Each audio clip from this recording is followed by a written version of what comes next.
The point I was trying to make about the economy part of it is cutting migration, right? Will it collapse the economy? It would if you don't change the current economic settings. So what you would have to do is go, okay, let's cut the immigration number to 0, right? Let's go drastic here. Let's go to 0. And what do we got to do to offset that? Okay, well, I'm afraid we're going to have to let go about 20% of our federal staff, which means the Department of Blue Hair has to go, unfortunately. Look, I really appreciate you guys. You've been great. Here's your long service and see you later. Now, by default, the state governments are going to have to do the same thing because all their GST revenues are going to be clipped. They have to let go of all these useless departments. They have to start rationalising and go, is this really a service we have to provide? Because we can't really afford that right now. And suddenly all this labour ends up in the market. And people are like, oh, the unemployment numbers will shoot through to the moon.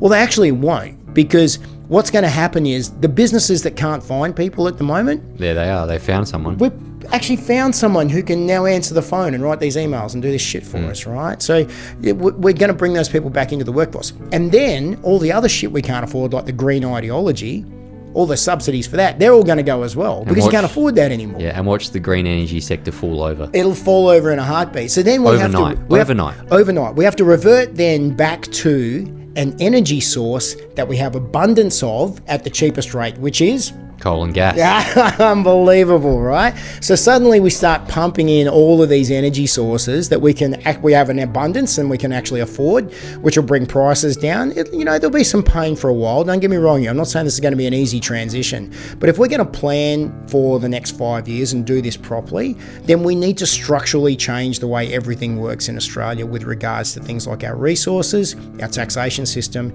and our ideological craziness when it comes to saving the planet as well. Do you think Chris Bowen will ever feel the pain that he's created in our society? Never. Oh, you can't stand him, can you? He follows me. Yay! He's a fan. You should have him in here, mate. Yeah, I would have him in here. I would definitely have him in here. You'd pull him apart like a hot chook. Yeah, I don't think that he would be able to survive 10 minutes in here.